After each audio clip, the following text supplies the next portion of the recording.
Working from home has increased the ability for cybercriminals to exploit companies. Listen on for how to be sure that an email you received isn't from someone impersonating. Today's guest is Eric O'Neill. Eric is a security expert and author that presents keynotes internationally about espionage, national security, cybersecurity, fraud, corporate diligence, and defense, and of course, hacking. Eric has worked as an FBI counterterrorism and counterintelligence operative, a national security attorney, and a corporate security consultant. He founded the Georgetown Group, a premier investigative and security services firm. Eric is also the national security strategist for Carbon Black, the leader in next-gen endpoint security, and serves as the general counsel for global communities and international charity. I'm your host, Chris Parker, and this is the Easy Prey Podcast. Eric, thank you so much for coming on the Easy Prey Podcast today.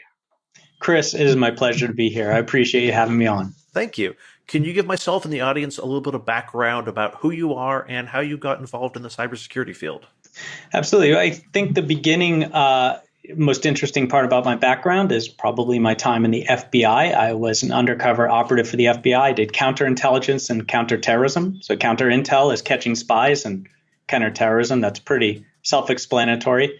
I worked fully undercover for over 5 years, which means I never came out of cover. I didn't even have a name in the FBI. I had a code name. Wow. My claim to fame was my final big case in the FBI, which was to go directly undercover in FBI headquarters, something that had never been done before, to catch the individual who turned out to be the most damaging spy in U.S. history, Robert Philip Hanssen. Hanssen was a 25-year veteran of the FBI. He was a supervisory special agent who was also Russia's top mole in the U.S. intelligence community. So for 22 of his 25 years, he sold some of the most egregious secrets that have ever been sold to a foreign intelligence service, including nuclear secrets and so many other things. I could spend an entire 45 minutes just on what he did. And I was sent to go undercover and find information that would lead to, one, us knowing that this was the spy we'd been after, this legendary spy that everyone in the FBI had spent a career trying to catch, named Gray Suit. And two, once we did identify that, and I was able to do that, find the information that would lead us to catch him red-handed, so we could put the pressure on him to say everything he did. He was given the code name Gray Day, and that was my final case in the FBI. Since then, I've worked as a national security attorney for DLA Piper, one of the biggest law firms.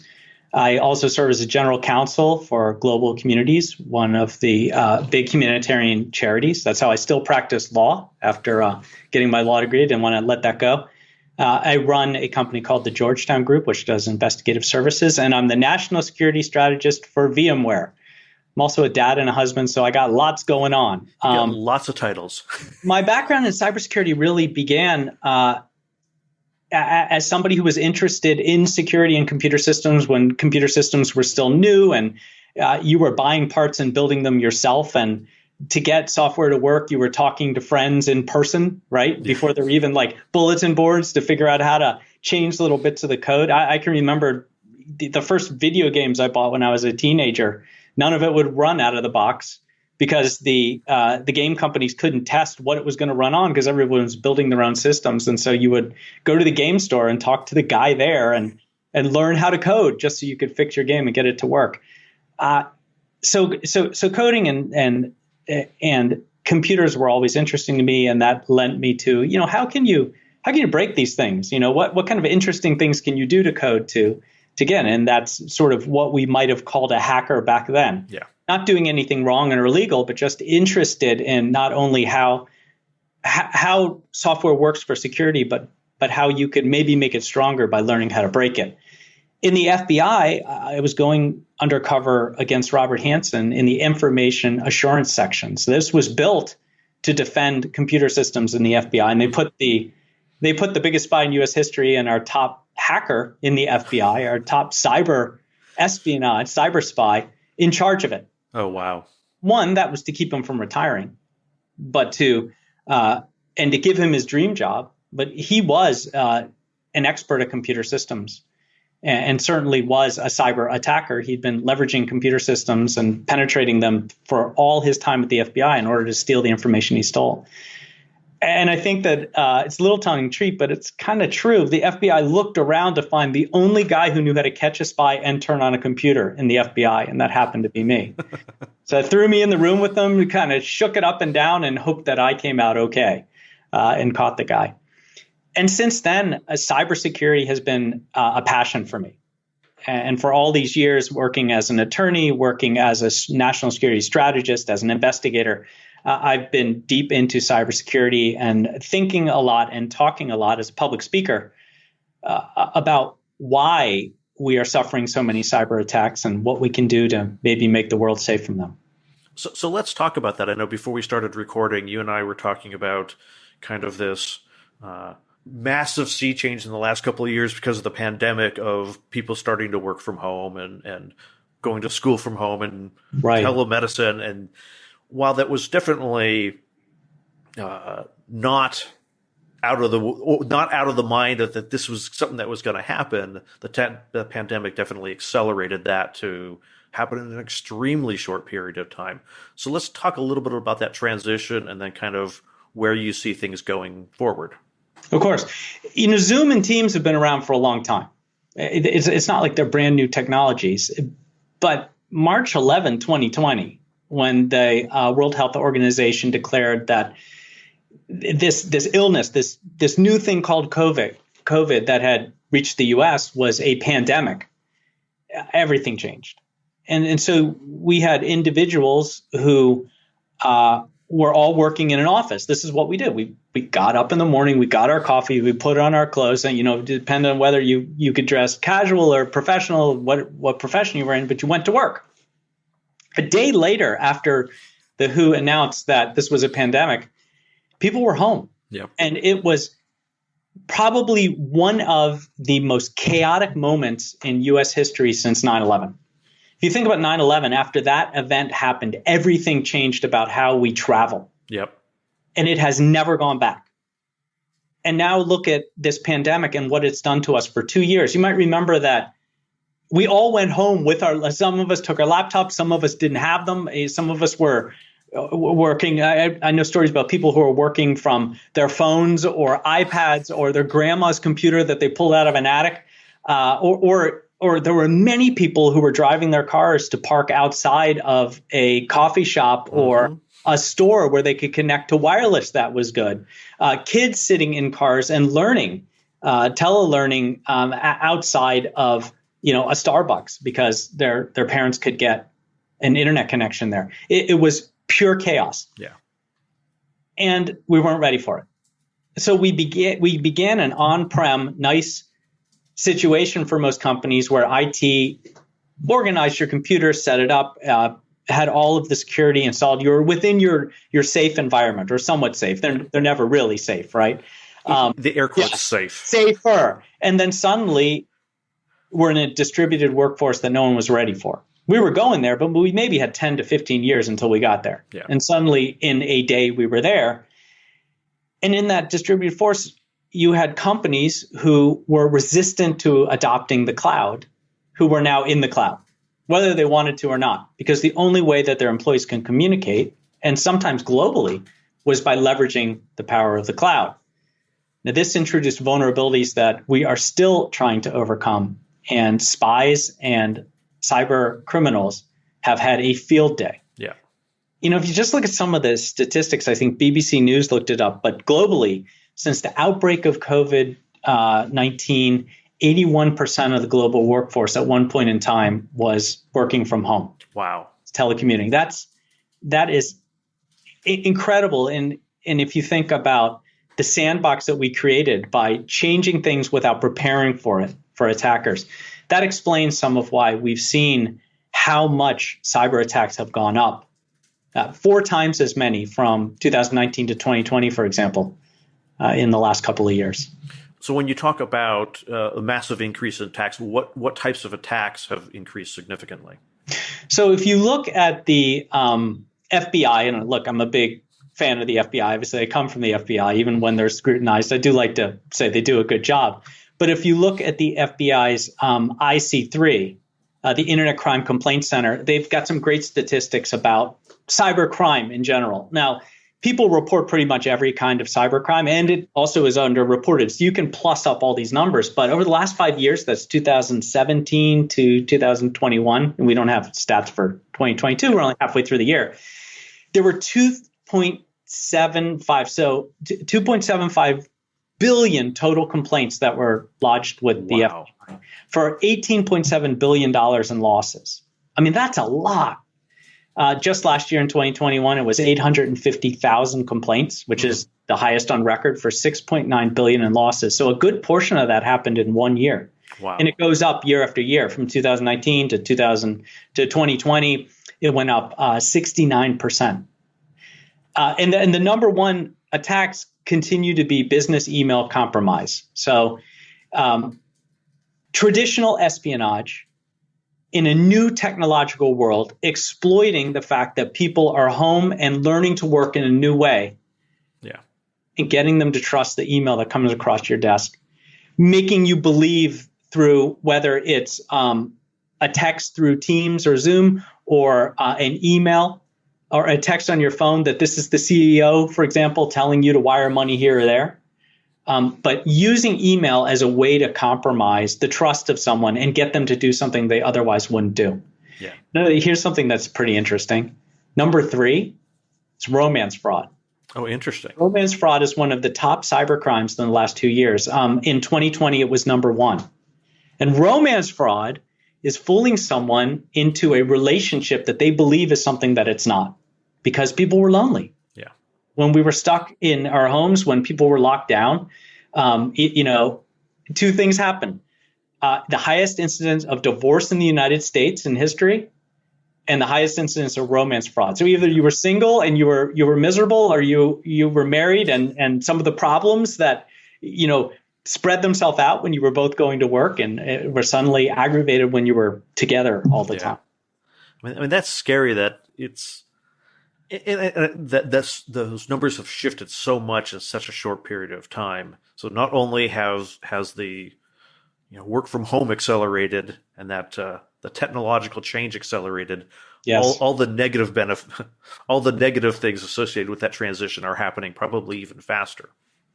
Yes, they're happening very quickly. We weren't ready. Like I said, I think we had 10 to 15 years to get somewhere close to this. I mean, businesses were already, and we're talking about businesses, people who can work from a computer, we're already starting to give a lot more flexibility. So a big plus about what has happened through the pandemic in this tele-everything world we're going into is that now recruitment can happen globally. Yeah. You don't have to think this person has to be able to move to where my corporate headquarters is to come into work. You can now increase your talent pool exponentially, not only to just the US, but anywhere in the world. On the downside, of course, the more you disaggregate the community in your company, the more that people don't know the people they work with. Yeah. The easier it is for a spy or a criminal, right? And I can explain how those two intermesh. Easy it is for them to fool a person into thinking that the attacker is someone they can trust. Do you see a time coming where there's almost going to be a specialty within the HR department of being able to kind of find out, is this a real person applying for this position, or is this corporate espionage, or a criminal trying to get a job in order to launch scams within the company? Well, that's interesting you bring that up, because I talk a lot about future attacks. And I think that we are going to see, the good old CEO hack, right? Where someone, kind of like the Nigerian letter scam, but somebody pretends to be the CEO or the CFO and sends an email. Purportedly, if you're not looking very hard, it looks like it comes from your boss, and it says, wire this money here, or pay this invoice, or here, pay this bill for this procurement that we desperately need. If it doesn't happen by the end of the day, we're going to lose it. So get it done now, right? And they'll even follow up. Have you gotten it done? Get it done, right? And that can cost an enormous amount of money. So with the rise of artificial intelligence, AI, and deepfakes, it's now possible for someone to have a deep fake CEO show up on a Zoom conference or call you on a Teams meeting and say, I need you to get this done right now. I'll wait until it's done. Oof. Could you imagine that? So it's not just an email that you could reach out. You could call, and a lot of companies have put all sorts of safeguards into place. Yeah. So before you send a wire, 3 of us have to be contacted and sign off on it. Just the CEO and the CFO can't do this anymore. Yeah. In training, we say, if you don't trust it, pick up the phone and call the person, right? You use your actual phone, not over your computer, yeah, and call the person and ask them, right? If they sent the email, and it's very easy. No, I didn't. What is that? Okay, now IT gets involved, cybersecurity gets involved. But imagine if you get a call on Zoom from your boss who shows up just like we can see each other here. Yeah. And we've been trained for the last 2 years to do this, to do things not in person, but over a computer environment. You're going to trust that. So deepfakes concern me a lot because they're already being used to cause problems, to get people to trust things they shouldn't or believe things that they shouldn't believe. And imagine, wait until they start using AI to pull images of people into their models and have them say whatever they want to say real time. We almost need to start implementing multi-factor authentication in our conversations. Multi-factor authentication is something that we just need to implement across the board everywhere. I could spend a lot of time talking about how completely and utterly useless the password is. I have multi-factor turned on for everything. And I think that we're also going to see a future where there is no password. Yeah. Because passwords are already worthless. I mean, the second you change your password, it seems that some app that you've subscribed to using the same password has lost all your information in a big data breach, and it's all for sale on the dark web. But of course, they take our privacy and security as their number one priority. Everybody says that, but I think they copy and paste the same disclaimer or notice, right, from the internet and use it for everything, right? Of course you say that because you have to, but I tell people all the time, they ask, what's the number one thing I can do as a person to protect myself from a cyber attack? And I say, turn on MFA or TFA, multi-factor authentication everywhere. If you're logging into something and you're not going into your authenticator app or getting that text to your phone so that you enter that code, you have no security on that account. Yeah. Zero. Yep. And I think to me, it's worthwhile pointing out that where you and I, coming from a cybersecurity perspective or an engineering perspective, will say, well, gosh, SMS, it's not very good in terms of it's too hackable, it's too interceptable, but it's better. But we need to move to a position of it's better than no second factor authentication. Right. Well, I'd rather you have an authenticator app or a hardware token generator with you. For most people, that might be above and beyond their comfort level. Right. But at least SMS is better than no second factor authentication. Yeah, SMS isn't perfect, but it is far superior than just your password. And when you look at passwords, the interesting thing is to look into breaches and see all the passwords that were just pulled out of the breach. And the number one is still password one with an exclamation point because it meets all the criteria. You have to have X number of characters, you have to have a capital letter, you have to have a number, and you have to have one of the special characters. So everybody uses password. They capitalize the P, they throw a 1 at the end, and then what's everybody's favorite special character in the world? The exclamation point, because we're all loud people, right? So they throw that at the end, or it's just a series of numbers. But even when people come up with a real brilliant password, and those of us in security do, it's constantly it's impossible. Or using in security we like to use password authenticators and those kind of things. But you come up with this great password. It's like I like to say when I'm on stage, it's the first line of your favorite book as a child, right? But it's backwards, and you memorize that sucker, and you put your exclamation point right in the center, so no one's ever going to be able to guess or crack that, and they won't. But they don't have to, because you used it to get your free ice cream after your 10th purchase on some app, and that was lost in just a breach by some cyber criminal just looking for known vulnerabilities, and that company just didn't patch. Yep. And now it's on the dark web, and what people do is the attackers will go buy about 1,000 usernames and passwords off the dark web, and it costs them maybe $3. Ugh. And they go through that data, they mine that data for interesting individuals. And then what they do is they find that password. Maybe it's your personal account, but they find the password and your personal account. Then they figure out where you work, because we're all on LinkedIn, and we put our lives all over there. And then they just know they got to put your first letter, your first name, your last name, and then at wherever you work, and then that password. And 75% of the time they're in. Ugh. I mean, that's basically how Colonial Pipeline, one of our biggest infrastructure attacks in the past few years, was attacked. The attackers didn't have to do anything. They just bought a username and password for an unused VPN account for the company that they had stopped using, but they didn't delete. Mm-hmm. It still existed, and it had been lost in a prior breach. They bought it off the dark web, and suddenly they were into the company, and that's how they were able to shut down Colonial Pipeline, which was the biggest mover of gasoline from the West Coast to the East Coast.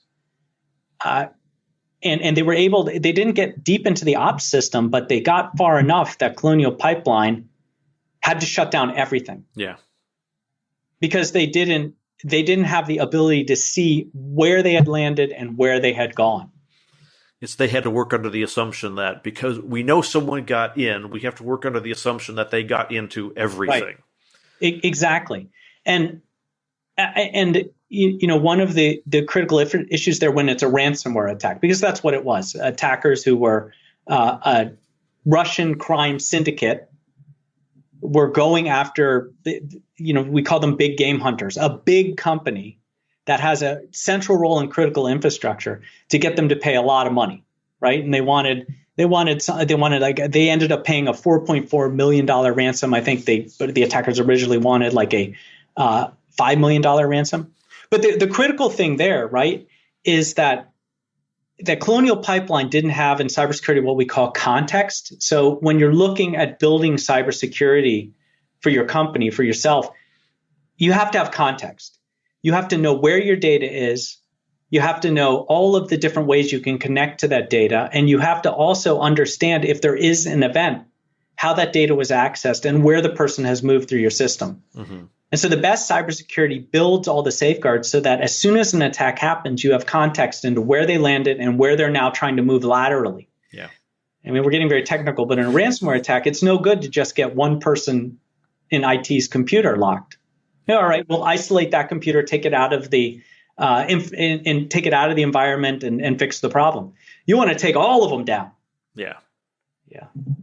And that's the scary thing. I mean, when it's taking down critical infrastructure, and you and I were talking a little bit about earlier, is critical infrastructure is a lot more than just power grids, transferring fuel halfway across countries. There's a lot more to that. So let's talk a little bit about kind of what they're targeting in terms of critical infrastructure. Of course, yeah. We tend to think of critical infrastructure, right, as power. I mean, if you ask anyone in the world, hey, what's the critical part of critical infrastructure? It's power, because if my kids can't be on their iPads, then I have to be a parent. So we can't have power go away, right? We try to keep our kids off devices as much as possible. We want them reading books around here because, well, that's a whole nother topic. But critical infrastructure is so much more. It's not just power. Of course, we're worried about lights and we want air conditioning in the winter, but it's also gas. That's how you heat your home in the winter, right? It's also telecommunications. If your cell system goes down and we can't text and we can't call each other, that will cause significant chaos. But it's also our financial markets. It's our food industry. Last year, I think the year before last, in 2020, the food industry was attacked at an extraordinary rate. You remember there's the JBL meatpacking plant, and suddenly there wasn't meat in supermarkets in the U.S. And of course, everybody who's into barbecue freaked out, right? What are we going to do if we can't grill a steak tonight? Those attackers are getting very clever at seeing that critical infrastructure isn't just lights and power. Critical infrastructure are all those things we need to live as a society that if we don't have them, we're thrown into chaos. Mm-hmm. And that's what attackers want to do. There are two kinds of critical infrastructure attack. There are destructive attacks, which are, by the way, up 87% in the last few days. In the last few years. But there are also ransom attacks. So the sort of extortion attacks that criminals use in order to make a lot of money. Yeah. And the destructive attacks are where we're going to go in a future war. So that's how we're going to fight. I mean, we're not going to be in a Ukraine situation here in the U.S. I would stake my reputation on that. I think that any future war here in the United States or in a majority of the world is going to be cyber attacks, attacking critical infrastructure. And we know that we're vulnerable here in the U.S. for a couple of reasons. One, for the last 10 years, there have been probe attacks against our critical infrastructure. This has been happening quite a bit, and probe attacks are getting into servers that are critical to critical infrastructure within the U.S. and just trying to maintain a presence within them. So in the future, if we had to, if the enemy had to, they could start shutting things down. Also, in January, so the FBI, CISA, and the NSA all got together, and they don't often get together, right? But they did, and when they do, you got to pay attention because they issued a joint warning that Russian cyber spies were targeting U.S. critical infrastructure, and had not only managed to get into our critical infrastructure, but maintain presence. That's a big deal. That means that they didn't find a way in and then they got caught quickly. It means they found a way in and they lurked in systems for a long time. And that's what you want to do if you're an enemy. On the other side, we have ransomware attacks. Ransomware attacks are targeting critical infrastructure at an previously unseen rate. Mm-hmm. I mean, they're up year after year because when you hit critical infrastructure, you cause chaos, and that means people will pay. Yeah. Take Colonial Pipeline, for example. I live on the East Coast. And when we can't get our gasoline here, people go a little crazy if you can't drive your car. And gas stations around here were shutting down. They were out of fuel. And what happens is people get into fights to get to the pump. People line up. And now I thought this was silly, right? Yeah. My car was out of gas. I didn't care because we were on a lockdown anyway when Colonial Pipeline happened. I wasn't driving anywhere. I could just wait it out. But other people felt differently about that. And you know, some people may have seen the news report of silly people on the East Coast, by the way, not too far from where I live, just outside Washington, D.C., filling up things like trash bags full of gasoline. So that's crazy. Anyone who's an engineer laughs when I say that because engineer how you get that fuel from the trash bag home and then into some container you can use to actually put it in your car or your generator. I mean, trash bags are pretty unwieldy for liquids, right?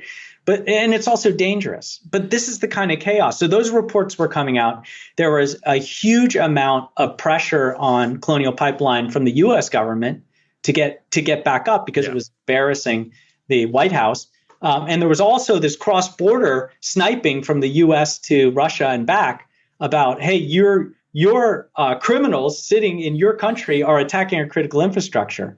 DarkSide, the Russian crime syndicate who was responsible for that, was disappeared probably by Russia, who said, hey, you know, Putin says, we do the critical infrastructure attacks, not you guys, right? You guys go after the little companies and make your money and cause America problems. But critical infrastructure is for intelligence officers. Yeah. That would be my guess. And I would tend to agree with that. And suddenly they had to pay the ransom. They had no other choice. I mean, to me, I think one of the scary things about the critical infrastructure what you talked about is that getting into the systems and then maintaining access and intentionally not doing something destructive, right? Waiting for an opportunistic moment in order to do it, and causes, you know, with the gasoline shortage, it causes panic buying, which exacerbates the situation. Yes. And we're unfortunately not good about responding appropriately to these sort of events. That's absolutely true. And I actually worried quite a bit about our critical infrastructure and whether we would be seeing attacks from Russia once we started engaging in assisting Ukraine in the war that is happening there. It turns out that the Russians have been suffering so many cyber attacks on their own and having enough problems in Ukraine that I think they've been in quite a defensive posture. Yeah. But I do look forward, look into the future, and see another concern. Once things stabilize, Russia can be pretty vindictive. Yeah.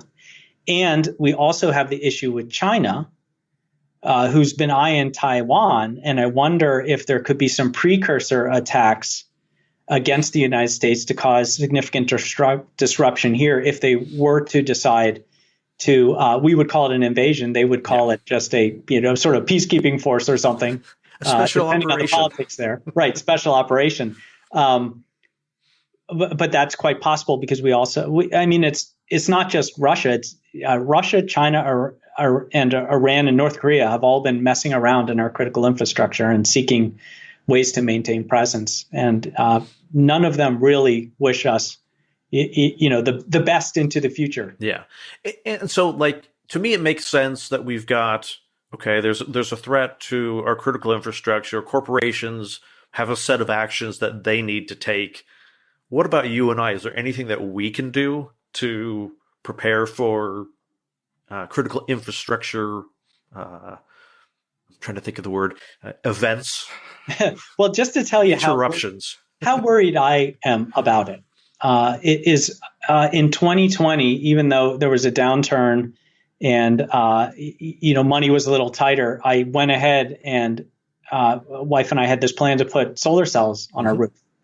One is to be a little bit more environmentally friendly. That was more of my German wife. That was the main reason for her. Look, I love the environment too, but for me, it was really about being independent. Yep. I don't need to be on the grid for a good part of the day, and then I have the big power wall so that I maintain power until the sun comes up again. That doesn't mean that I'll always have power, but it'll mean that I would have power more than anyone else around me who just got kicked off the grid. And I didn't want to go the gas generator route because I wanted to be completely on my own if I needed to. I'm not saying everyone should do that, but I also don't understand why, particularly where I live, where there are so many incentives and rebates where they'll almost pay for you to have solar power.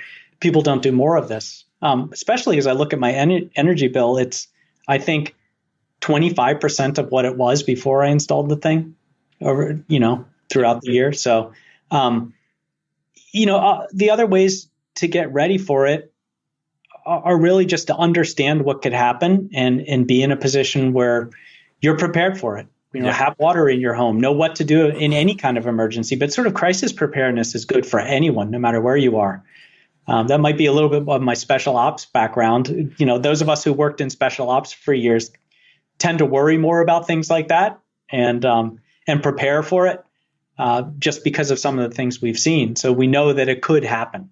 Yeah, I'm in the same way. I live in Southern California, and the California energy system has always been a little bit suspect of being able to support electricity, just in general with the spikes, and then because of some events with the electrical providers, they have now taken a position of when it gets particularly windy. We have in Southern California, we have what are called the Santa Ana winds. It gets hot, it gets dry, and then there's fires. It's alleged, and I'll leave it as alleged, that a lot of these fires are started by, not intentionally by the electrical platforms, but you get trees hitting power lines, starting brush fires, which get out of control. So what they've taken to doing is when it gets hot and windy and you want to run your air conditioner, we're going to start turning off power because we don't want to be held liable and we don't want to cause a fire. So I did the same thing. Got to have solar, have power, have battery backups to last indefinitely, so to speak. But I'm one of those people who like extra preparedness. So I have, for my home internet connection, I have a backup internet connection at home. So while I primarily use a fiber service, I've got a backup through a physically different platform. Right. My wife and I, we both don't have the same cell provider. In case one of the major providers goes down, well, we've got a phone on a different provider just in case. Right. Yeah, that's all excellent. I think that you could take that another step too. When during the pandemic, everybody has their pandemic story. Mine was that the school systems failed so badly that my wife packed up my two youngest. This was a joint decision, and took them to Germany, and they went to German school, which was fully open at the time. My kids have dual citizenship for 6 months. So we were separated for 6 months, and my oldest daughter was with me. But because I was still working and her school finally opened, and I needed to be able to communicate, we got her a cell phone way younger than we ever would have. But it was to be in contact with each other to make sure. Now there's a lot of restrictions, and one thing I can tell parents is your children are the greatest hackers you will ever know, because finding ways around all of the protections you try to build into their IT is their life goal. It's when we were kids, we were just trying to figure out how to sneak out of the house without stepping on creaky floorboards. Now they're trying to get the codes to everything, particularly, getting into, I could tell you a story and you see if you can guess. I have a 14-year-old daughter, a 12-year-old son, and a 9-year-old daughter, right? And this was last year, so reduced their ages by a year. And we found the 9-year-old, who was 8 at the time, watching a movie on Netflix that she should not have been using on her iPad, right? And it's an old iPad, and she has Netflix on it, and we have controls on it, so she can only watch the age-appropriate stuff. But she's watching something she shouldn't see. So I grabbed the thing from her and first asked my wife, did you give her permission? And she's like, no. And I saw that she had not only had the screen time controls changed, but her Netflix privileges were elevated in the app, in like my account. Oh, wow. I figured she had someone else's account, but in your own account. I'm former FBI, trained investigator. I pull all the kids together, right? And we do an interrogation. First of all, no one knows, right? But then after some tears, we learned what happened. One of the kids had shoulder surfed my wife to get the code to her phone, right? And, the passcode to the phone, and had gone in and added a fingerprint, and then used the fingerprint, the biometrics, to go into the passwords on the phone to find the passwords to Netflix, right? That's clever. Yeah. And then, this is what your kids are doing, by the way. That's what they're already doing, whether you know it or not. And then went in and got logged into my account, and then, elevated all of and this is before Netflix had, I don't even know if they have two-factor authentication at this point, was able to just go in and elevate all of their accounts to like NC-17 or whatever, which, is bad. Guess which kid did it? The youngest. Yeah, the 8-year-old. And gave my son, R-rated movies for Christmas, like bumped it up. She had begun, she started in her evolution of figuring out how to do this. She started by adding her fingerprint so she could make a screen time request for more time, run to my wife's phone before she saw it, hit the fingerprint, accept the request, and then close the phone. Wow. And she's doing that for like a long time. So yes, now nobody's allowed to be on her phone. I tell my wife, you can't, you got to make sure that when they're not watching, when you're entering your code. Yeah. Yeah, you gotta get the privacy screens. Exactly. There was one of the things that Tesla did with their cars is you can have a pin to enter the car, to start the car, so to speak. And if I remember right, they changed the location on the screen where this, the pin code thing enters, so you can't see the fingerprints. And I think they may also change the numbers on the buttons. And I know there's some apps that do that rather than having all the numbers in a traditional position, every time the pin code is presented, it puts the numbers in a different order. That way, people can't remember patterns. They actually have to know the pin code. Exactly. Actually, I worry about my friend and his Tesla. I've always wanted one. I haven't pulled the trigger yet. It was sort of like get the solar and then get the electric car. And then I've been looking at all the new ones that are coming out down the road. And I'm like, let the market get kind of saturated. And then there's competition, and then pick the best one. But I wonder, I do get concerned about devices in general, but especially your cars that are that connected. Yeah. Because anytime you create a connection to any sort of app that is now connected to the internet, which means that it's just open to the world, you are creating a situation where an attacker has a way in. Yeah. Now, it may be very difficult and circuitous for them to get there, but there is always a way in. And I just don't want to, I just worry about a car that is driving and has some sort of self-driving capabilities that could potentially be penetrated from an attacker. Yeah. Those are the, as everything gets more connected, you always have to worry about how they're going to be abused. I mean, I know there's concerns about pacemakers and medical devices that are internet enabled. Exactly. That's not just Bluetooth or Wi-Fi, but they are on the internet to be ostensibly to be managed by your physician, which it should be able to be monitored by your physician. Well, some of it is actually it's connected and it can be monitored remotely by your physician. Yeah. It can also be monitored by the people in your home. So, for example, Parkinson's patients can have a procedure called deep brain stimulation, which is where electrodes are actually fed into the brain, into certain areas that need to be woken up to help with the unfreezing. And the control device connects to a battery pack and a control unit that's in the chest, embedded in the chest. So it's all subcutaneous. You don't see it. But there's a handheld device that you hold, and you can raise the level, change it, you sort of tune it to give you the stimulation that you need to affect the Parkinson's and help the motility. That could be compromised. And imagine you're now able to change the amount of voltage in someone's brain. Yeah. Right?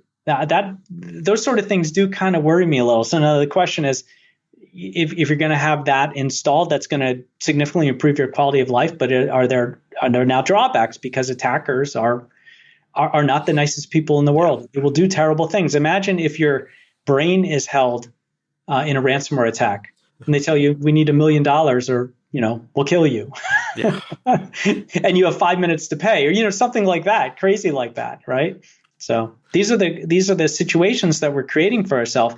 And the dichotomy here is that as we dive forward into innovation, which is beautiful and wonderful, we have to constantly be thinking about security. Yeah. And that may stall and it may slow things down, but it is critical to build security into every new innovation, because the first individuals who are going to find ways to break that security are the bad guys, not the good guys. Yeah. And that's, I think in some sense, that's a mental shift as well, because for so long, technology was not designed with security in mind. Exactly. You weren't worried about your kid's, teddy bear being connected to the internet. Oh, that's cute. It'll talk to my kid. Well, who else can talk to your kid through your teddy bear? Right. I think some of it is we just don't think how someone with evil intent would try to abuse devices. Exactly. But I think you almost need that sort of person on staff who has I don't want to say has a dark mind, but can think from that perspective of how can I do bad things with this technology, as opposed to the person who just thinks, how can I secure the device? Exactly true. And I mean, the world of espionage, the best spy hunter is the best spy. You can't hunt a spy unless you know how to be one. And that was my training in the FBI. They taught us how to be incredible spies, so we could see every bit of tradecraft that our adversary would use and beat them at it. Mm-hmm. And as for connected devices, an example is production floors using robotics. Nobody thought how dangerous it could be, particularly when you have humans and robots in the same production floor, to connect these robots to the internet in order just to make it easy to update them. Yeah. Until someone was able to, in one case, break in and move the arm to knock a person to the ground. I mean, I almost think more sinister of, you have an industrial build shop.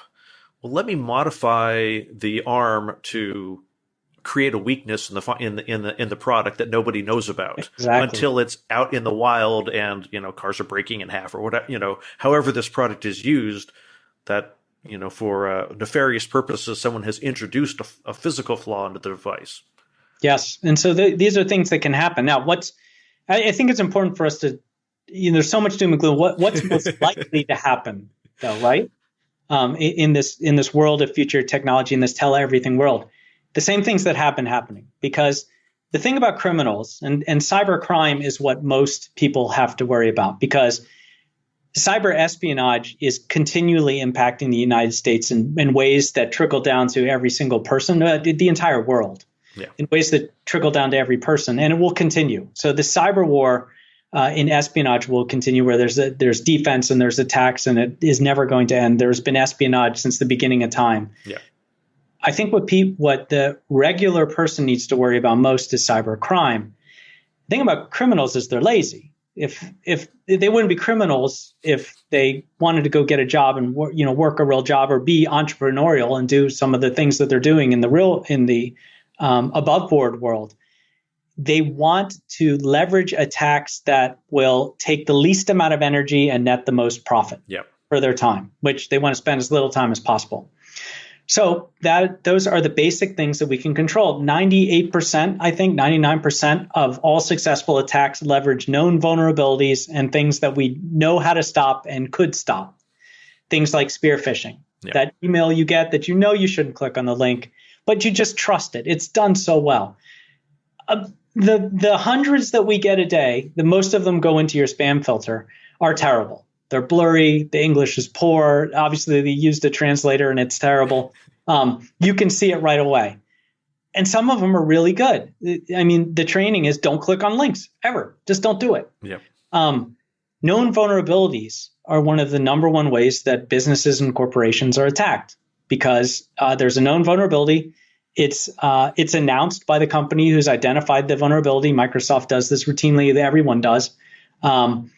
But the company doesn't patch because there's so much to patch constantly. So there has to be a plan to identify which are the most critical patches and who's first in line. Is it a log4j vulnerability? I know that you spoke with one of your other guests about that, which is ubiquitous through software. It's open source software that's used in virtually everything. It gives you those error codes when there's a problem, right? That error 401, this website does not exist. That's log4j working for you. But if you can penetrate that, then you can get into virtually any system. It was one of the most damaging known vulnerabilities that was out there. For a long time. For a very, very long time. And the second that it was revealed to be there, now security was actually working on it. It was discovered, but kept quiet. It was discovered by the big, foreign eBay, Alibaba, and then kept quiet until Minecraft, every single kid that we know plays that game, realized that it was severely impacting all of their users and potentially leaving them incredibly vulnerable to cyber attacks, and had to say, everybody patch quick.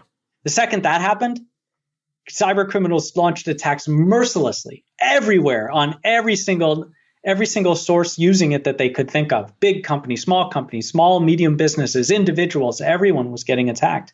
And that's how they operate. The second a vulnerability is known, criminals pounce on it and launch attacks until it's patched. And it can take some companies up to 3 months to install a large patch. And that is one of the reasons, those known vulnerabilities are one of the reasons that, and I keep coming back to it, that ransomware has been so huge in the last number of years that the World Economic Forum announced last year that the dark web is now the third largest economy on Earth, right? The third largest on Earth. I mean, so it basically goes the United States, China, and then the dark web.